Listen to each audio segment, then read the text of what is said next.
Hi friends, నాకు shoe వేసుకొని డ్యూటీకి వెళ్ళేటప్పుడు సేఫ్టీ షూస్ ఈ విధంగా రఫ్ అవుతూ వచ్చిందనమాట. అంటే షూ ప్లస్ నా చర్మము రఫ్ అయినాయి.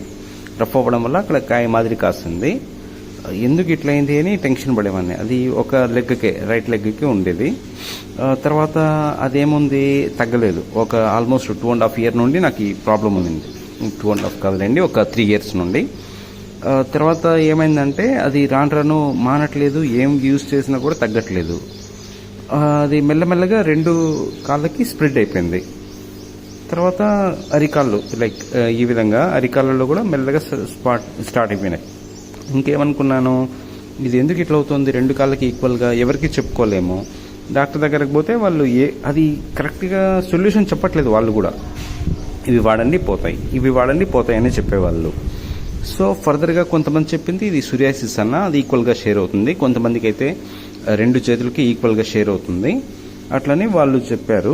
ఫర్దర్గా నేను కొన్ని యూట్యూబ్ వీడియోలు చూసాను.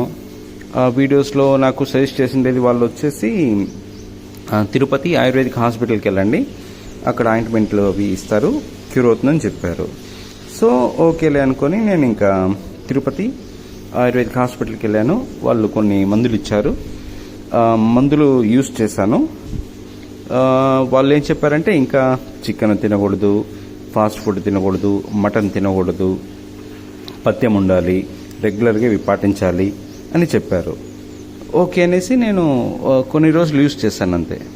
ట్యాబ్లెట్స్ తర్వాత ఒక కషాయం టైప్ కూడా ఇస్తారు వాళ్ళు, అది కూడా తాగాలనేసి చెప్పారు. సో ఫర్దర్గా నేను అలానే యూజ్ చేశాను.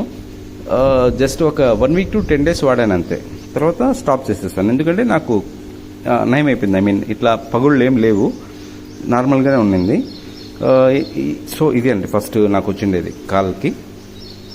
తర్వాత ఇంకోటి ఏంటంటే చెప్తాను, 1 minute. అలా పథ్యం ఉండాలన్నారు. నేనైతే పథ్యం ఏం లేనండి, అన్నీ తింటున్నాను యాక్చువల్గా. కాకపోతే నాకు దురద అనేది లేదు. ఇప్పుడు వస్తుంది, అది వీక్లీ వన్స్ అన్నట్టు ఆ విధంగా వస్తూ ఉంటుంది. కాసేపు గోకుండాను. కాకపోతే ఇది సహజమే అండి, ప్రతి ఒక్కరిలో ఉంటుంది. ఒక నవ్వ పెట్టినప్పుడు ఎక్కడైనా మనం గోకామనుకోండి, అది ఇంకా గోకాలనిపిస్తుంది కదా. సో అలాంటిదే అన్నట్టు. కాబట్టి మీరు కూడా ఒకసారి తిరుపతి ఆయుర్వేదిక్ హాస్పిటల్కి వెళ్ళండి. క్యూర్, ఐ మీన్ వాళ్ళు ఇచ్చే ఆయింట్మెంట్స్ యూజ్ చేయండి. పథ్యము ఉండగలిగితే ఉండండి, మీ ఇష్టం. ఇదైతే తగ్గదు, రిపీట్ అవుతూనే ఉంటుంది. కాకపోతే మెయిన్ థింగ్ వచ్చి సాక్స్లు యూజ్ చేయండి. సాక్స్లు వేసుకోండి. సాక్స్లు వేసుకోవడం వల్ల నాకు ఈ ఇష్యూ అనేది 99% క్లియర్ అయింది. నేను ఎప్పుడు సాక్స్లు వేసుకొని తిరుగుతూ ఉంటాను డ్యూటీకి అన్నట్టు. డే అంతా సాక్స్లు, నైట్ టైం మాత్రం ఇంకా నార్మల్గా ఉంటాను. కాబట్టి మీరు కూడా ఇలా ట్రై చేయండి. ఓకేనా? Thank you friends.